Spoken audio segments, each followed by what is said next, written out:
I brought this up in my breakdown, this kind of idea of the auteur filmmaker, where a filmmaker who brings a particular style into every movie that they make. And I think particularly with these two movies, they feel very similar, and they have two very similar characters, or at least their characters kind of have the same flaw, where you follow in Good Time, Robert Pattinson's character, Connie, is a petty criminal who basically he got into this mess because he can't stop breaking the law, and he believes that by continuing to commit crimes, by continuing to coerce people, he's going to get out of it. And then you have Howard in Uncut Gems, played by Adam Sandler, who he got into the mess he's in because he keeps gambling,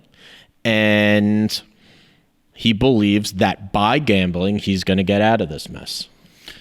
Yeah, I mean, there's also the addiction element. There's an addiction element, too. I can't speak to being a criminal because I'm not a criminal, but I can speak to the addiction element.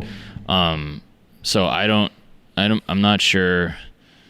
Maybe, I don't know if there's an addiction element in Good Time.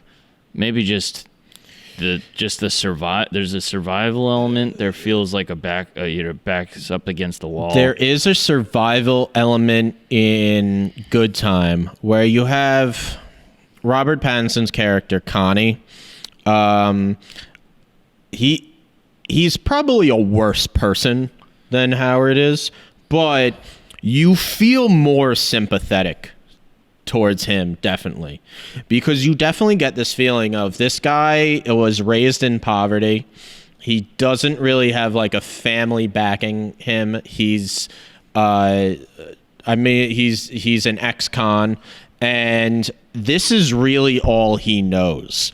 And he has an almost righteous goal of he has a mentally handicapped brother, and his goal is really to get enough money that they can kind of escape New York City and get to a place where staying alive and just staying afloat financially isn't a constant struggle for them. And they don't really have, he doesn't really have the means of making a legitimate income like Howard does.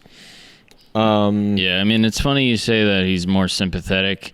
I get it from like the class perspective, but there's a lot of unforgivable shit he does in this movie. And to me, there's a lot of forgivable things about Howard, which is just like, if you're stupid enough to give that guy money, right? How am I supposed to feel bad for you? The main antagonist of Uncut Gems is a guy who let Howard borrow $100,000 from him. Yeah, which like, I love this movie how we set up very early who Howard is, and that pretty much his like entire family is done with him. Where we know who this guy is. His entire family is like, yeah, you fuck up and you borrow money and you never pay it back. And anyone who's dumb enough to give him money, you kind of deserve to get it stolen. Well, it's also, that's where the addiction angle comes in, right? Because it's like, are you gonna get angry at a drug addict for doing drugs? Like maybe the first few times, but when they're clearly an addict, you're disappointed. You're not angry. I mean, I don't want to speak for people in every situation, of course, but that's where I'm almost more sympathetic towards Howard. Right. You know, because it's also in his family life, he doesn't really have a great family life. His wife hates him. They're getting divorced.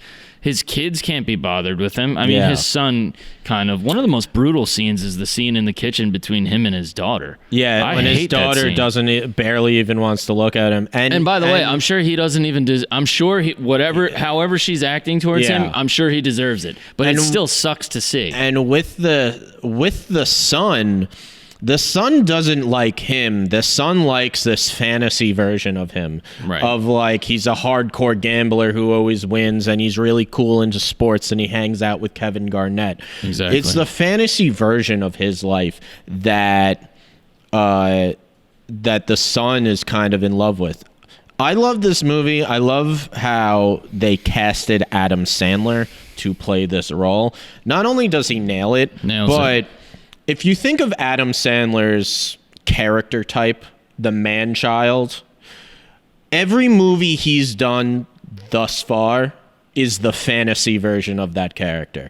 Billy Madison is the fantasy version of that character. Happy Gilmore is the fantasy version of that character. This is that character in real life. This is the man-child in real life, and that's not a person you want to be. No, and he reminds me of... There's people that remind me of him. I'll leave it like that. But the point is, like, the sort of lovable fuck up. Like, you know, we've touched on this in Beach Bum. We talked about it. And Beach Bum is the fantasy version of that. Yeah, and this is just it's just an amazing performance in every way. It's one of my favorite characters of all time. Right. In anything. I agree.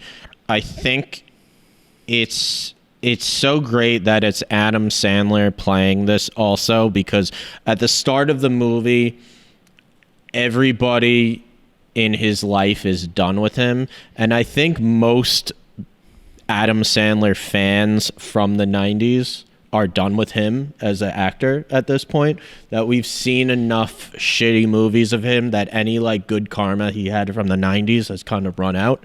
And I feel that with this character Howard, of just like any good karma, or like whatever he was like when he was younger, when Idina Menzel decided to marry him, any good guy aspect of him has kind of run out at this point, and that they are kind of done with him.